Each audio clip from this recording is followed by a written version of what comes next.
Hello, everyone, and welcome back to Global Forecasting School's daily sessions. So today we have our girls here.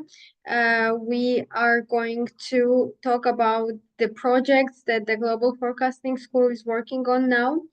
And we're going to talk about the plan of the current week and so on.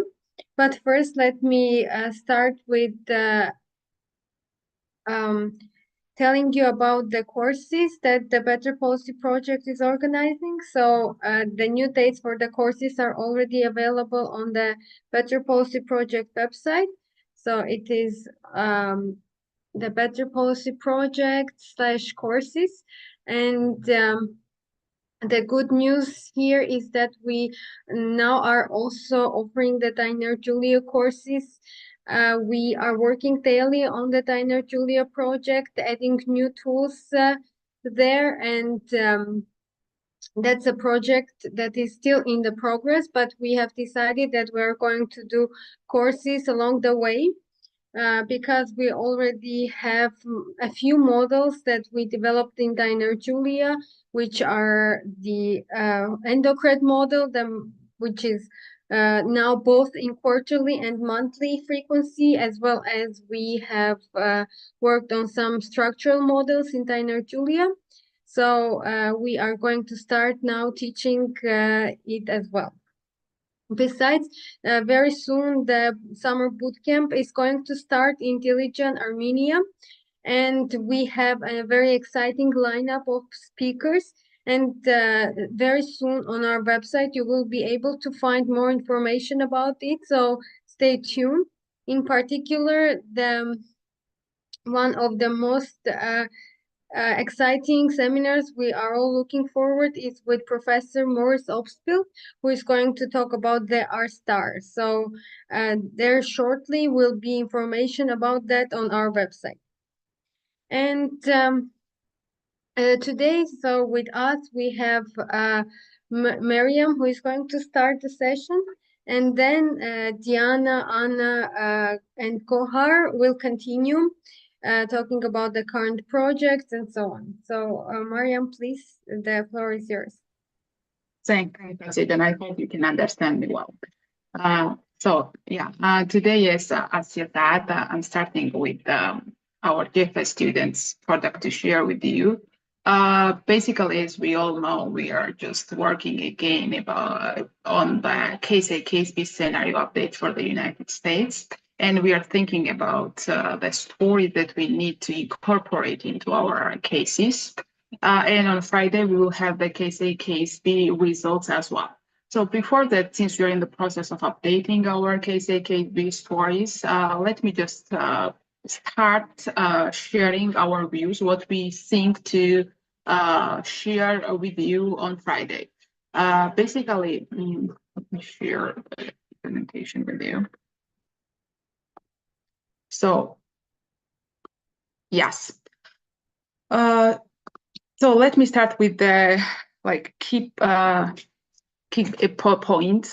Basically, once we start thinking about our case A, case B scenarios, we always start thinking we always start thinking in a more structured way. And the first question that we are always asking is, where's the economy now? And then based on this, we try to think what are the driving forces of the economy. And then based on answering these two questions, we always answer to the third at mostly important question. Based on these two, what policymakers need to do with their policy instruments to achieve their goal to anchor inflation and inflation expectation. So today I will focus more on this first two questions. Where's the economy? Where the US economy now? And we will try to analyze the current stance, and then we will try to provide you our insights. What are the driving forces of the economy? And then based on this, later we will provide you the cases and what should the Fed need to do in order to achieve their goal. Since we are always analyzing everything from the F plus Mark II perspectives, we here under such world, we abandon baseline scenarios and we move to the scenarios-based analysis. And here we always provide several cases, and two case A, case B are the key cases where we provide our insights, which are the indicators and what are drivers, what are driving us to think that economy may develop in case A terms. Under case A terms, what we mean is that maybe inflationary forces will further exacerbate, and if this will be the fact, then Fed will need to be more hawkish than what market currently prices in. So relative to the market reference scenario, case A scenario is always based on more hawkish development. In contrast, case B scenario just offers or bases on the development where the inflationary forces are less severe, and the year Fed will have the room to ease its policy stance sooner than what market expects now. And we also under FPAS Mark II scenario, within tandem with case A and case B, we have these case X and Y scenarios where we assume that maybe tail risk scenarios will realize, and under such case, the Fed's reaction and generally central banks' reaction to such scenario development will be much more like aggressive than what market thinks now. So this was just like introductory of our analysis. So now let me start with answering the first question that we together always state: where is the economy now? So where is the United States economy now? If we just look at the economic activity at the United States, we will clearly see that the economy is like acting in a very solid way, meaning that economic activity numbers appear much stronger than their potential estimates. Especially if we look at for example, the projection of GDP now in the second quarter of 2024, we will see that its GDP now's revised estimate stands at 1.3% approximately. So as we all know, it's far above than their potential 1.8%. This is based on the CBO's estimate. So given this, we can say that generalized excess demand condition that we face in the United States still remain there, and it exacerbates this underlying inflationary pressure that we see in the United States. So key question in this regard is what drives this economic activity for sure to be so strong? The answer to this question, what drives this economic activity, lies in the consumption. The consumption appears very solid in the United States. We can explain this from the several perspectives. Firstly, still we are in the new phase after the pandemic. We can say that people are still in their revenge spending time. So that's why we see that service consumption is still very solid in the United States. And it's not a story for the United States only. If we look into other countries' developments, we will see that service consumption mostly is very solid. So in the United States, the service consumption contributes the most to this GDP growth estimates. And there are a lot of questions, right? Why, apart from this revenge spending story, why we still see this solid service consumption? Is not the current Fed policy stance enough to taper this consumption? Those are the key questions that we try to answer here and to provide our insights. Apart from the service consumption, we can't say that goods consumption is weak in the United States. Particularly the durable goods consumption still remains pretty solid. So more solid than we used to expect previously, which ultimately leads us to think that maybe, yes, this current stance is not really so restrictive. Maybe some other people can just debate with that due to this monetary policy transmission mechanisms that need some time to be fully translated into the real economy, we still see this, and step by step we will see the moderation in the consumption. Yes, we can just think about this and we can just wait for this, but at this point what we can do is just to talk and think. Here, for sure, the key aspect is about this neutral rate, which is an observable variable, and we can't say the policy stance is pretty restrictive or not, because we don't know exactly where the neutral rate stands. And the ambiguity regarding this neutral rate just further strengthens these uncertainty problems. But what we can definitely say, and unlike to the neutral rate, is what drives this consumption to be solid in general. So we just published the paper, by the way, at the National Bank of Georgia, where the Central Bank of Armenia team from the Central Bank of Armenia helped us as well, and huge thanks to them. Well, we together just explained the story of the US consumption. What drives this consumption to be so solid? The answer to this question lies in the household balance sheet. And what I mean is that the net wealth of the US households massively increased over the last several quarters, starting from the pandemic. And this massive increase in the net wealth ultimately translated into the more confident US consumers who will still keep spending. So wealth effect of the consumption mean that it does not directly affect their consumption, but it just helps them to feel safe to keep spending. This is what plays a significant role in the case of United States. If we look into the details, what drive this net wealth to be so solid, we can say that both financial wealth and non-financial wealth strengthen this solid household balance sheet. By the way, just recently there was published another paper as well after us by the IMF, and there was also provided a similar type of story. The questions that we asked, we can see there as well, and they mostly focus this non-financial wealth importance. However, we believe that this financial wealth, and particularly these asset prices, and play much more important role. So we believe that these asset price dynamics, which show that it's massively increased over the last years, are translated into the households' financial wealth, which in turn exactly increases this net wealth of the US households and helps consumption to be strong. So what will happen at the stock market will significantly define the future development of the US consumption. If it drops, it depends on how much it drops. Will we see big recession? Will we see big correction at the asset price or not? And will it be translated into the recession or not? This is a question that we can just ask and think about. Or if it keeps upsurge, then we can say that it will be further inflationary, because it will just reinforce these demand side pressures.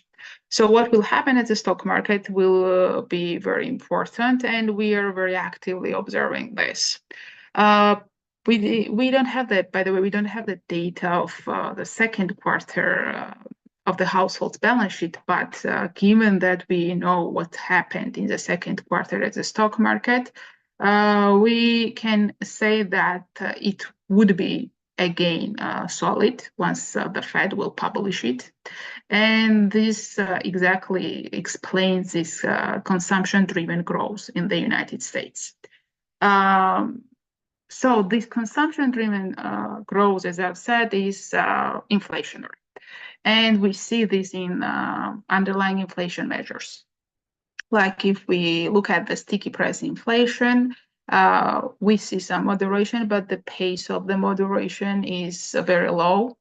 And if we look into the basket of sticky price inflation, we will see that it mostly consists of some service-related products, and exactly service consumption remains elevated. And given this, we see that the underlying inflation remains elevated, far above than 2% target. So again, key question here is, okay, will it go back to the 2% target under such policy stance, or it will be staying above the target for a longer period? So those are the questions that we are thinking. Under KSA world, where, as I've said, we believe that inflationary forces are more like solid, maybe we still see this underlying inflation be staying above the target and ultimately translated into the higher like neutral rates and the demanding from the Fed to be more hawkish. By the way, under KSA world, once I was talking about this neutral rate, and once we are always like discussing what drives neutral rate and how we can judge about this neutral rate from the current perspectives, the current conditions from the demand side perspectives exactly refer us to the fact that maybe the neutral is higher than what Fed communicates.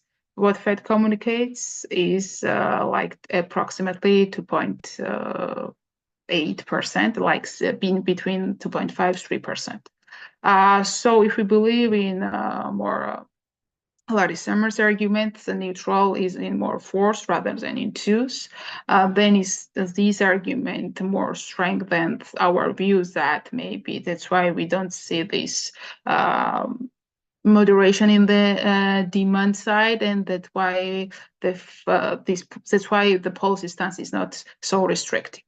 So those are the questions, right? And we can't say exactly about this anything.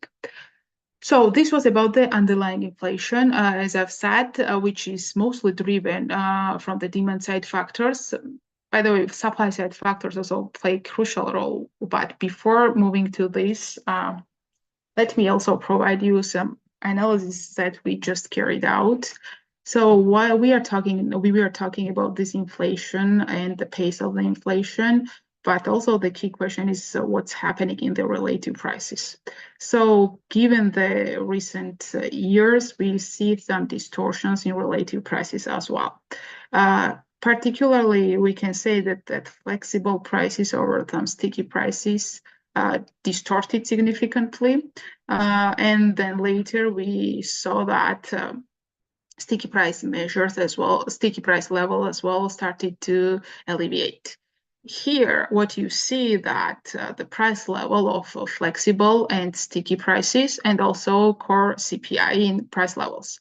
But excluding food and energy. Why excluding food and energy? Because we all know that this food commodity prices very well explained what happened at the onset of the pandemic. There was like big increase there, which drove inflation to go up, headline inflation. And okay, the story is very simple there. But excluding food and energy, we are interested in what happened there.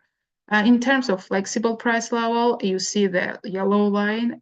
It appears to show some permanent shifts.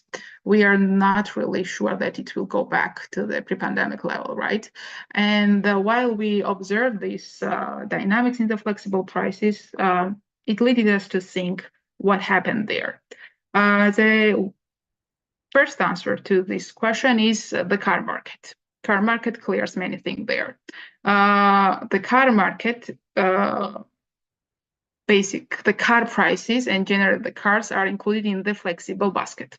So what we saw at the car market was like what you see here. We saw that after the pandemic started, there was like big shift in the car price level.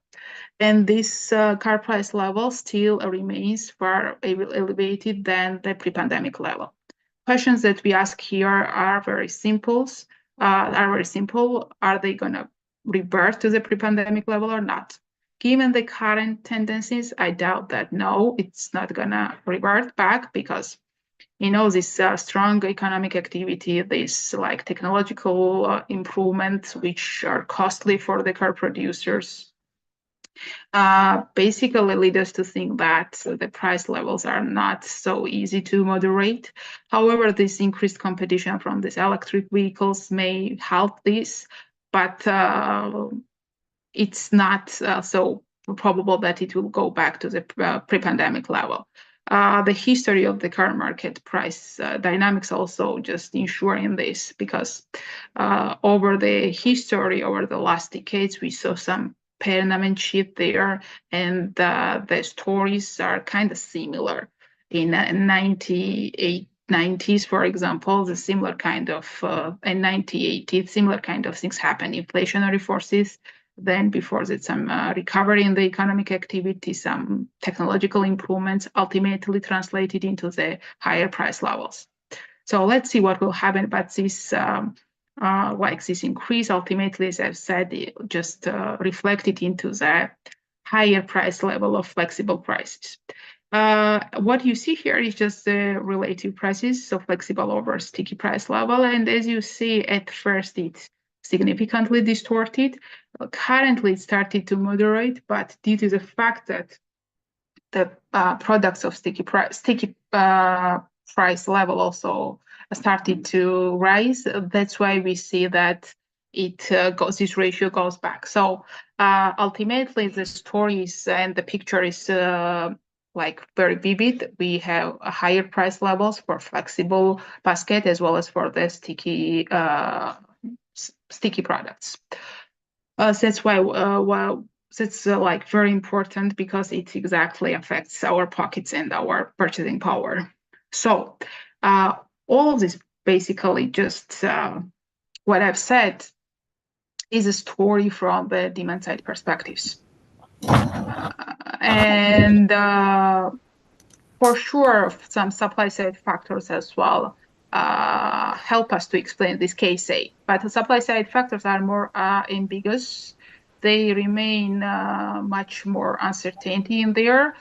And about the supply side factor, maybe Anna can continue, because we are together discussing these issues, and maybe Anna can provide her views from the supply side perspectives. Anna, please, the floor is yours.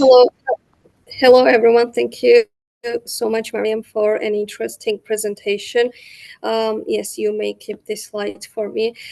So under FPAS Mark II framework, as Mariam has mentioned, we analyze three fundamental factors, and under FPAS Mark II framework, we have this sort of case A and case B type of scenarios, alongside with some taxonomy of shocks, such as case X and Y. And thank you, Mariam, again for a very well presentation for case A type of scenario, which is higher inflationary pressures than the market reference. And now I will be discussing about the case B scenario. And Mariam has mentioned the demand side pressures in case of inflation in the United States. And the demand side story is very important, but the story is also very interesting from the supply side perspective. Particularly, supply side story becomes very interesting and uncertain recently, with recent developments in case of labor market, because labor market currently sends very uncertain messages. And if we look at the beverage curve, which shows us the relationship between the vacancy rate in the United States and the unemployment rate, we will see that it started to shift inward, which means that this tightness at the labor market more or less eased. However, if we look at the wage dynamics, we can say that wage growth still remains high. And the growth of the average hourly earnings exceeds the CPI inflation. And we see that the wage price spiral risk is still there. So moving on to also this labor market is very important to analyze. However, moving also to the dynamics of the financial market conditions, which is again very interesting for the case B. Under case B, we see currently financial market conditions are pretty restrictive, meaning that it moderates this demand side pressure, so which Miriam discussed, and based on the bank lending tightness index, this BLT index, which recently started to raise again. If we look into the decomposition of this index, we will see that financial conditions are pretty tight. In case of, for example, business and consumer loans, which results in the moderation of consumer and real estate loans, and increased interest rates also helps this moderation, and that is why we see this downwards dynamic in case of loans in the United States, which leads us to think that if it continues this way, then it will somehow just ease these demand side pressures.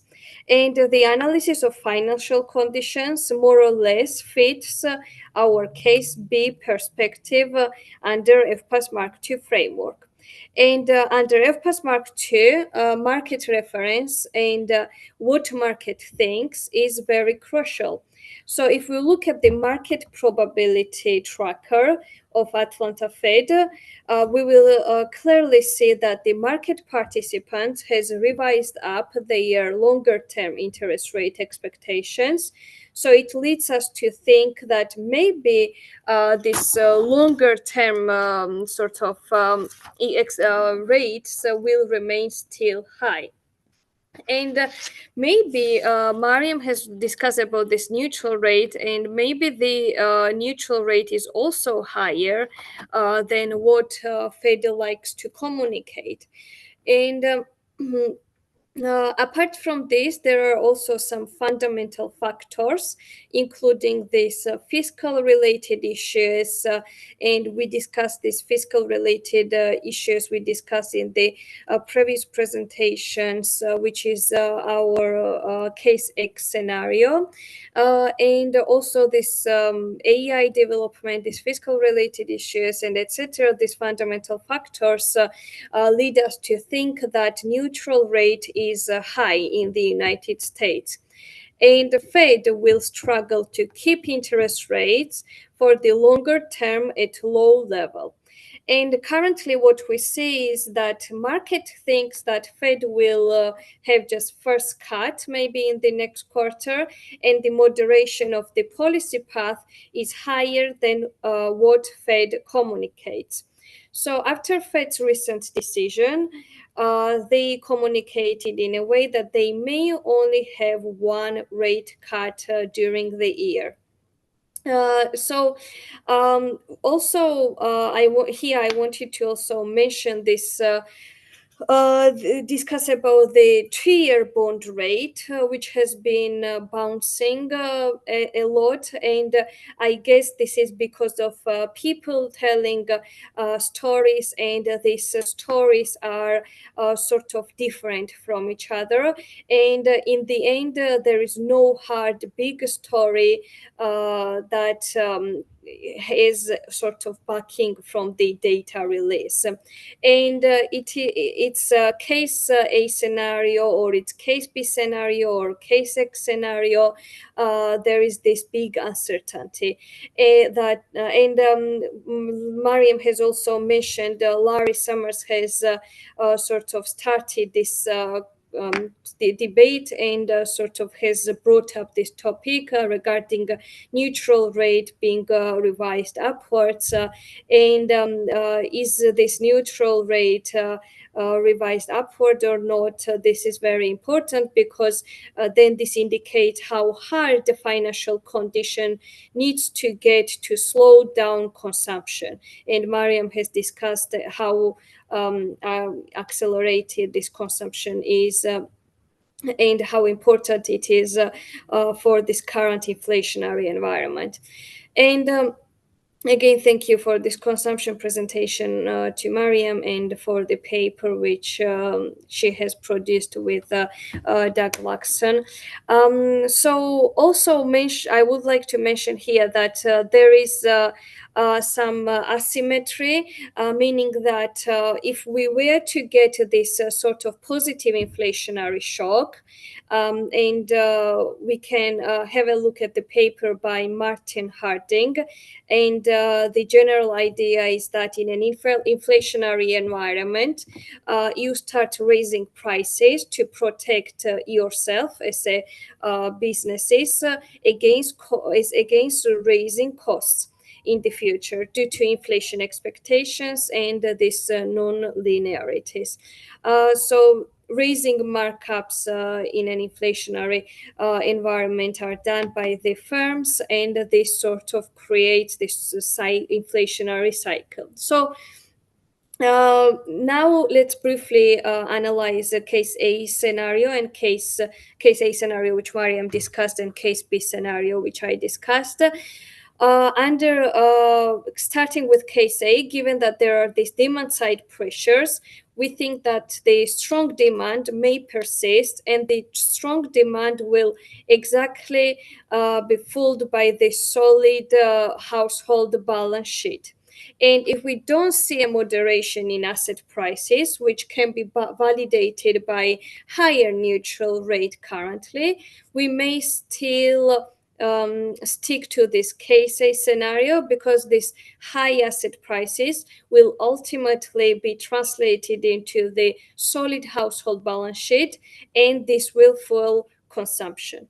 And additionally, as mentioned by Mariam, wage growth dynamic also leads us to think that labor market remains tight under case A scenario. But as I've been also discussing, in case B scenario, we think that this tight financial conditions will just impact these demand side pressures, and soon we will be just observing moderation in economic activity.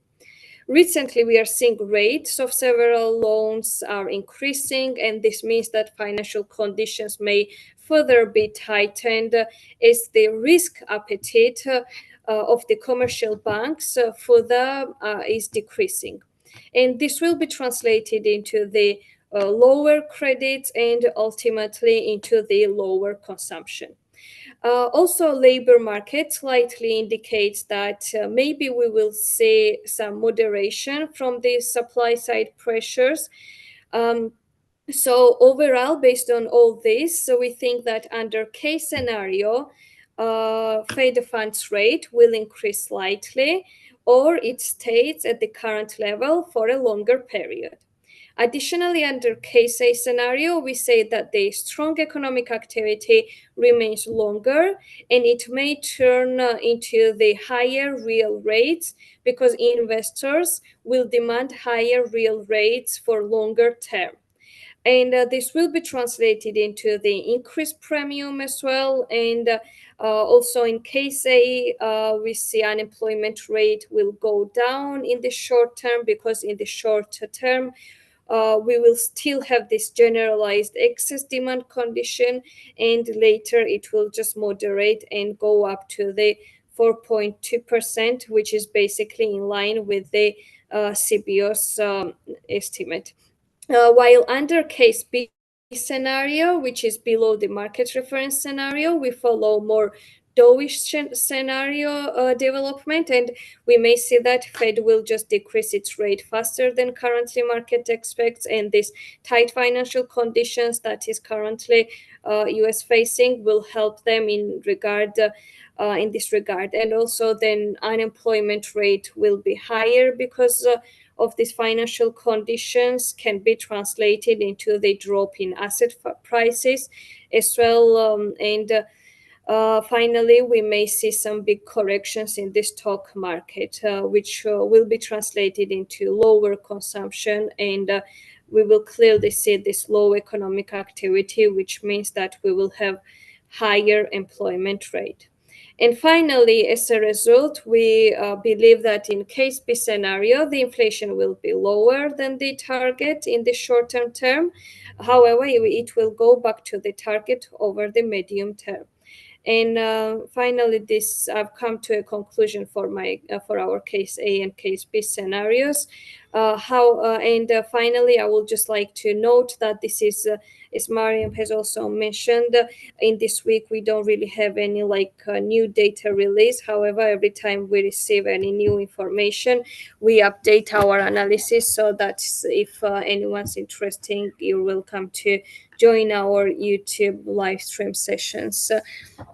Thank you. And regarding this case BBLT index, there are some diversities in terms that implications and these perceptions of debt dynamics for this fiscal debt and etc. This dynamic is under a question, and under Trump's administration, central bank's independence is under attack, and this could drive inflation and fiscal crisis, and this fiscal is our case X scenario, which I've mentioned. Thank you. Thanks, Anna. Maybe, as Anna mentioned, we will have the results of the cases on Friday, and it will be shared as well at the Better Policy Project webpage. Asyajan, we are giving back to you the floor because our other GFS students are waiting. Yeah. So we also have here Diana, Gohar, and Svetlana, who will also talk about their work at the Global Forecasting School. Hello everyone. I'm Diana from Global Forecasting School. Also, I work at Central Bank of Armenia. So thank you, girls, for very important discussion here. I think during these days, the case A and case B type considerations are a very important issue for each country, especially for the developed and advanced economies. So also let me share with you that we are a development project, and of course we have different type of assignments, and during these assignments we identified a lack of skills because we also want to improve our skills, not only enhance our knowledges. And we identified lack of skills in creating charts and graphs. And as you maybe already know, me and Svetlana started to work on the chart standards. So let me just briefly share with you the presentation. If you can see my screen. Let me say that we identified the main type of mistakes that we usually created during these charts and graphs that we create for different documents. So the common mistakes is, of course, according with bad visualization, and it's mainly driven with non-professional design because sometimes we use not appropriate lines, colors, chart types, or axes, and even the legends can change the visualization. So I think this is a skill that must be improved for each of us. And the second one, which is deeper and it needs a higher quality of skills, it's the economic meaning of charts. So we called it the complicated graphs because sometimes we put too much information in one graph, or our graph can be not appropriate with the text or the information that we want to share and highlight here. Also, we identified the issue with titles because we put some long titles trying to tell the whole story, but it can be complicated. You can even lose the lines or the beginning and the end. So that's why it's very hard to understand. And of course, the opposite version where we just use the very short and just descriptive title, trying to say the data name or some his history name for this chart. So For solving visualization problem, we started to learn high charts as a programming tool. Let me say that it's an open source program, so you can easily find it in websites, and you can easily manage it. It's very user friendly, so you can just by button choose the features and options what you want to use. And let me also say that Svetlana created some templates for the most used types of graphs. So you can easily just import your data there, and you can change the graphs as you want. But for the parts of the charts that are not familiar to us, we need some coding part, so it can take to us more than 2 hours, and we hope that very soon we can deal with any problems in high charts. So of course we will share it with you, and you can also easily manage it. So let me show you the examples of a bad visualization, as I mentioned, and my apologies to Maurice Obswald, because we used the charts and graphs of his paper. Of course, we just wanted to show some inconsistency in lines and axis types.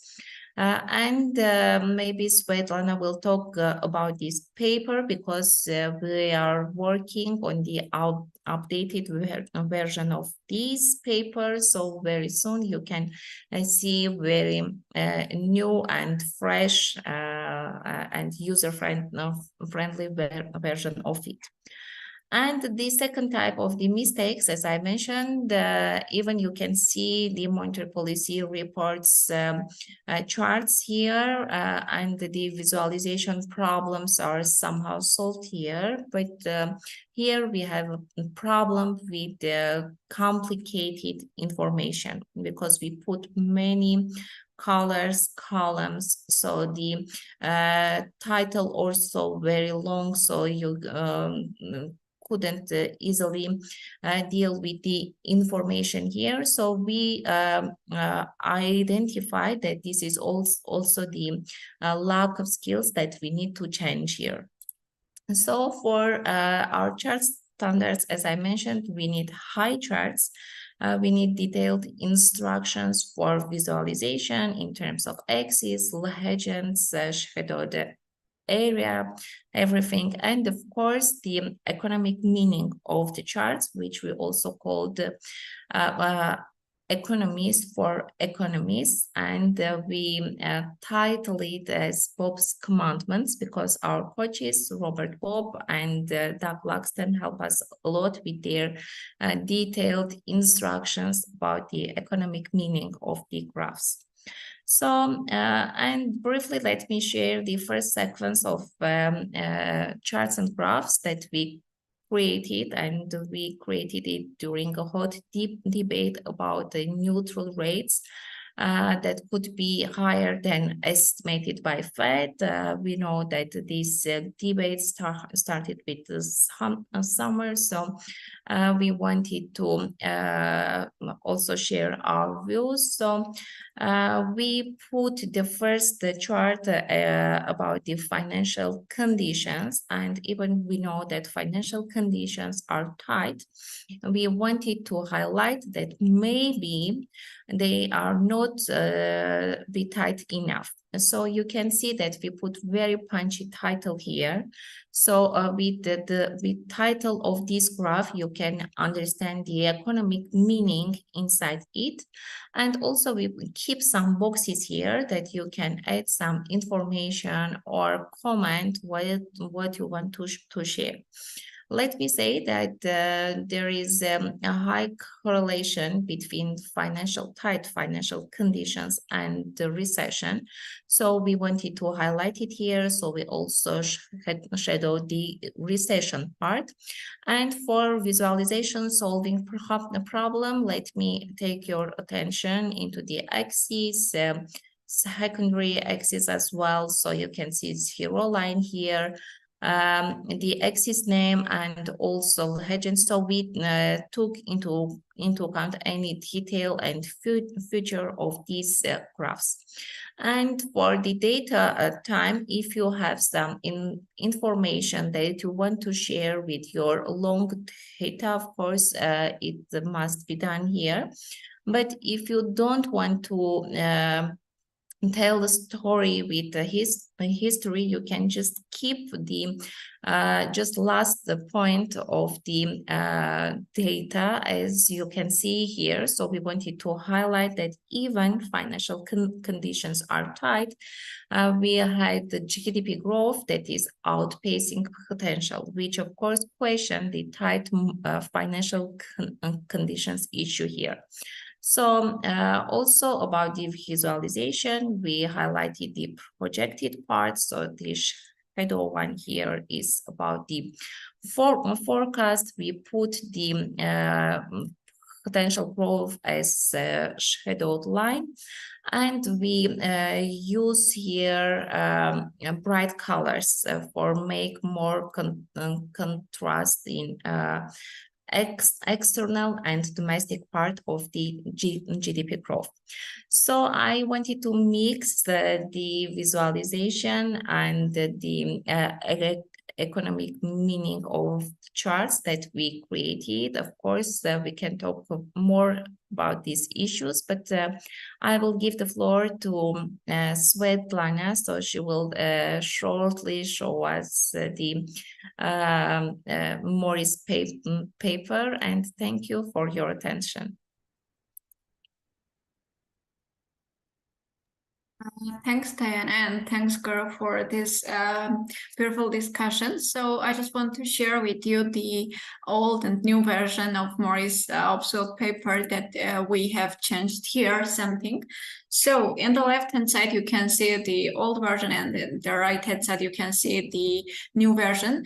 So in the new version, we have created charts, as Diana said, as we have some chart standard based on Douglas's suggestion and also based on Robert Ford's suggestion. And we have created all these standards, and based on that standard, we wish to create charts up to higher standard. And the example which we first started to finalize the details and something else in the paper. So the first paper is the Morris Obsolete paper that we have created the charts. So you can see the for figure 1. So in the left hand side, you can see that in the old and version, you can see the chart is something like, I can say, too descriptive. So and in the right hand side, you can see the title that we have set here. And also important here is that if this is a paper, so we think that some people would print out it and then read. So and here is important that as we have 2 lines in the chart, so we decided to have like 2 different type of lines here that if you print out and then wanted to read, you can differentiate between these 2 lines. And also you can see that here we have this descriptive title in the top of the chart, so short-term real interest rates, and also we have like a dashed line and also the line for the United Kingdom and the United States. So it could help you to differentiate between these 2 lines. And also what we have, so another important aspect here is that the title also with note to be descriptive. So we decided to have like a title which will tell the like story and something important, some message about the chart. If you couldn't read the part from the paper, you could look at the chart and the title, and you could understand what the chart is telling you. So, and also we have also here the recession period. So you can see the shadow areas here. So we have also decided that if we have like a long-term some data, so we decided to have these recession periods to highlight here how our variables change during the recession periods. rates, and to highlight also the decreases or increases here. So it also telling as much for us. And also for some cases, we decided to have like this type of boxes with the chart, and so this also give us some little message about the chart here. So, and also as you could see here, we have this one line as the second figure. So in some cases, we decided that if we have like some charts and, for example, we have average of short-term real interest rates, and also if we have some long-term real interest rates, and also it is also about the 12 advanced economies, we decided to merge them and to have both on the one chart. And also it helped us maybe to shorten the shorten this space in the paper. So you could see here the one chart that we created, and also we have here the years. We have here also decided to have also two axes, and we wish also them to have the both of them to have the same scaling, and to have also the title for axes in the left hand side. So these are some details about the charts that we created as a chart standards, and having all these standards, we have created all the version of charts that we have in the Morris Obstacles paper, and now we are currently working updating the figures, titles, and also putting some boxes here which give some message about the text about the chart. So this is like the example that I wanted to show you, but when all the paper will be ready with the charts, with all details, chart titles, and also maybe there will be need to change something in the text as we're merging some charts and etc. So we will share with you the final version, and also we will be happy to hear from you some suggestions and comments on our work that we can improve our standards, maybe improve our work. And so that's all for now that we have. Thanks everyone for your attention. Thank you. So from here, I will also share with you on what we are doing, what our team is doing. So our team, communications team, is currently working on designing a video to promote FPAS Mark II. We call it FPAS Mark II for Dummies, and also a video to promote our courses, GFS courses. So I want to describe what the video is going to look like. So initially we got the inspiration from Jacob Frankel, and in his recent discussion on prudent risk management, Jacob Frankel was commenting on economic linearity, and he compared it to a car. He compared it to driving a car on a straight road. And he says, when we assume that the economy is linear, though it is not, obviously, he says it's like driving straight ahead without considering potential twists and turns. So traditional macroeconomic models often rely on linear approximations, and they assume predictable paths. But as we see, this assumption is wrong, and also many central banks worldwide, from like the Bank of England, the ECB, they are all rethinking these assumptions, and they are adopting frameworks like FPAS Mark II to better understand, not FPAS Mark II, but frameworks like FPAS Mark II to better understand where the economy stands today and where it might be headed. So given all these descriptive details, we have visualized the video that will be already released tomorrow, and you can review it and share your opinion already tomorrow. Thank you.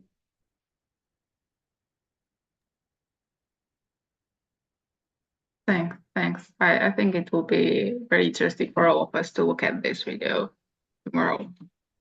Thank you. Yeah, thank you. Thank you.